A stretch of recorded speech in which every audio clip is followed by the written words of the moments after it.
Hello, everyone. Joe from Hognose. I hope you guys are having a great weekend.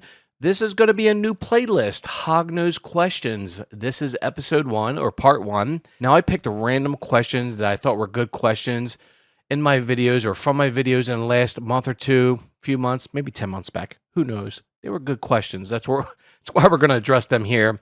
And I received a couple questions recently on Instagram and DMs. So we're going to address those very soon here. I think I got like 7 or 8 questions here. We're going to run through them real quick.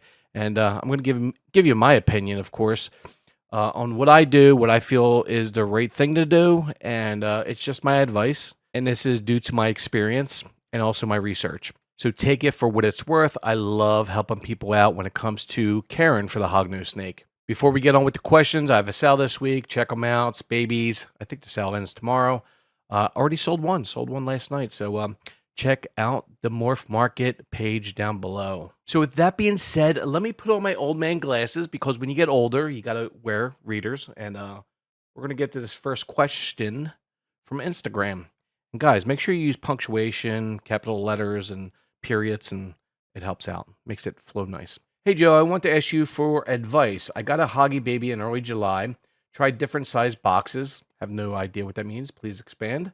Tried mice, a lot of scented mice, also just heads, eggs, etc. Nothing worked, and after 2 months, she was getting less active, very thin. It's not a good sign, guys. You always try to, when your hognose goes off of feed, always weigh them every week or two. So just make sure they're not losing too much weight. So I tried to assist feed her like you in one of your videos, and I got the job done. Good stuff, especially if she was losing weight. Had to put a lot of work into it as well by massaging the pinky head down since she didn't do that after it was very close to her stomach. Okay, so when you assist feed, guys, really quick here, as soon as you get the pinky head or the pinky mouse down past her throat, just massage it just a little bit, maybe a quarter of an inch. Just massage it. Don't massage it all the way down to the stomach. Just massage it past their throat. That's all you got to do. Put them back in the tub, terrarium. They'll do the rest. They'll get it down to their stomach. All right. I also contacted the breeder several times, and they said that their snakes, so no info about this one in general, get fed at least 3 times. Guys, you know I'm an advocate when it comes to breeders. And buying from breeders, buying babies from breeders, minimal 8 feedings, 8 feedings, 8 consecutive feedings to 10 consecutive feedings. So make sure they have at least 8 consecutive feedings on unscented, guys, not scented. Even though I had a couple customers recently where my babies would take scents 1 or 2 times, their next 5 or 6 were unscented. Then to get them back on feed, what I did was give them scents after a week or 2 of missing feedings. And eventually they'll go back on frozen thawed unscented. So when it comes to the breeder, guys, always ask questions. A lot of questions. Are they on scented? Are they on frozen thawed unscented? Are they on live? So on and so forth, guys. You got to ask these questions. And guess what? Buying a baby that is not that healthy after 3 feedings and the breeder's going to ship that out, guys, you're going to have problems. So always 8 to 10 consecutive feed-ins. You want to hear a breeder say to you, say, listen, this is their 8th feed-in. And a pro tip here, always ask for a video of that baby feed-in or pictures of that baby feed-in. It will definitely help when it comes to making a decision on buying that baby or not. 1 week later, I tried again, but nothing. So I assist fed again, just so she gets back to the normal looks, healthy. I want to ask you, what would you do in a situation like this? Would you just go for more, 3 more? Guys, come on, man. Come on. And then try to get her to eat on her own for some weeks again or anything else. You always want to try unscented feeding your baby hognose. Always try that first. Try for 4 or 5 minutes. I have many videos here when it comes to hognose care videos, your first baby hognose videos on feeding, how to feed, tips and tricks. I have many videos. You just got to go to those videos, check them out, listen to what I have to say, try those tips and tricks. I came out with one recently in the last few weeks. Check that one out. I'll link it down below. Now, to add here, you should never have to assist a baby, right? If you're not a breeder, you're buying from a breeder, you're buying from a pet shop, which I don't recommend, but always buy from breeders. You should never have to assist feed a baby hognose. If they had 8 to 10 consecutive feed-ins, you should be fine. They will go back on feed. All right? They will. Trust me. We have a question here that we're going to address here very soon when it comes to a baby going off feed. It's a good question. The next question we have is a common question for me. Is brumation necessary for breeding? No, not really. I brumate down to 55 degrees for 2 months and then bring them back up to normal temperatures within 2 to 3 days. But no, you could do room temperature. You could brumate at room temperature around 66 to 68 degrees. If you have room temperature, that is that cool. Yes, you could do that for 2 months and then warm the female up over 3 days. Start feeding them every 3 to 4 days and then start your pairing. It works. The next question is the one I was talking about. My male didn't eat from October to March, guys. I think that's 5 months. And didn't really lose any weight. Well, that's good. As long as you keep on weighing, they're not losing weight, they're drinking water. Keep that water nice and fresh every 2 days. Now, it's very common for males to go off a feed. I do have a handful of males that go off a feed for about 2 months.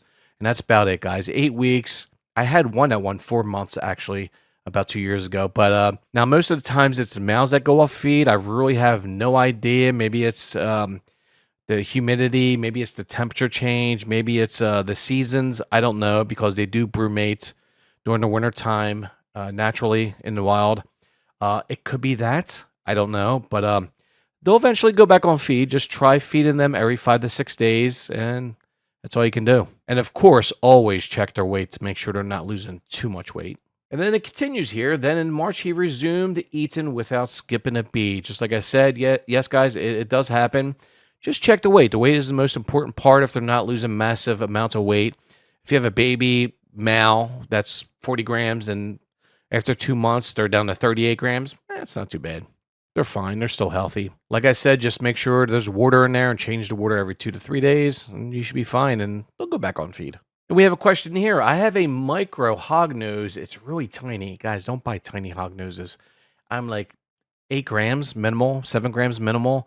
And just make sure they have fed 8 to 10 times consecutively. That's on unscented. I'm like, that's my minimal, guys. So you got to do that. Now, if the customer wants the hog nose and they fed on scented, unscented, back and forth, then you just got to stress to your customer, hey, listen, if you can handle scented, and a couple customers of mine have said, yeah, no problem, I can handle scented. Just show them how to do it.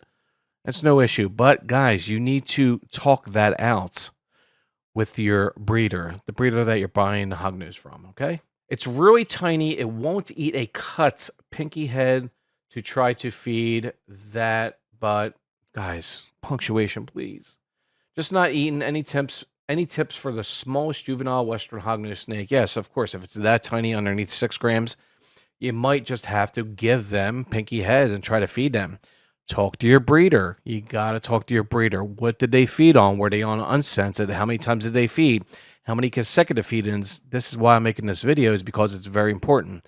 A lot of questions that I receive are on juvenile, baby, hog noses. You know, people grab them off of breeders, and the breeders don't care. I care. But most breeders don't care. They're just in it for the money. You know, they feed the baby 2 or 3 times. They put them on morph market. They sell them with just 3 feed-ins, and that's just not good for baby hog noses. So 8 to 10 consecutive feed-ins. You got to ask your breeder. That's what it boils down to, guys. The next comment here is, great stuff, Joe. As the number of snakes go up, I'll be getting more terrariums and moving my bigger snakes out of tubs. I also use a lot of reptile spray disinfectant. I noticed spraying it directly on poop that's dried up breaks it down quickly. Guys, come on. It just wipes away. Yes, I use peroxide, 6% peroxide when I clean my tubs. Now, when it comes to my babies that are on paper towels, I like to look at their poop to make sure their poop is healthy. So I replace their paper towel once a week, and I spot clean every 2 to 3 days. Now, when it comes to changing the bedding, the aspen bedding, I change the substrate out every 3 to 3.5 months. So new substrate, and they're happy. But at the end here, yes, I do use 6% peroxide. I put in a spray bottle with warm water. I do a 50-50 mix, and I spray the tubs out. With that, clean it very well, and then put new substrate in there or paper towels, and the huggies are happy. The next one we have here is, hi there. I've enjoyed your videos for the last few years, and I finally have hatchling babies of my own. Could you say about how old, how much these babies weigh or weighed when you feed them their first meals? Great question, actually. Yeah, so if you're a new breeder, I usually have my babies hatch out on an average of 8 grams. I do have some small babies once in a while, maybe 4 grams, 2 grams, 3 grams, 4 grams. Not too many of them, but the average is around 7 to 8 grams. And I usually start feeding them 1 week after they hatched. So I do first attempts 1 week after they hatch. Great question. The next question we have here is, hi, are the tubs they are shown in, comma, their permanent one or just the one for the vid? They are the permanent ones that they are in. Yes, of course. Yes, correct. I hold them in tubs because I'm a breeder. So the breeders usually have rack systems, they call them. And the tubs, the babies stay in the tubs until they are sold. Now, the ones that I do keep, I give them very large tubs with a hide and a water dish, nice big water dish. And I also put most of my adult females in terrariums with a couple hides, and they love it. So, yes, the ones you see in the video when I'm feeding babies, I think this was a feeding video for babies. They're the ones they are in until they sell. So, good question. So there you have it, everyone. My first episode, Hognose Questions. I hope you guys liked it.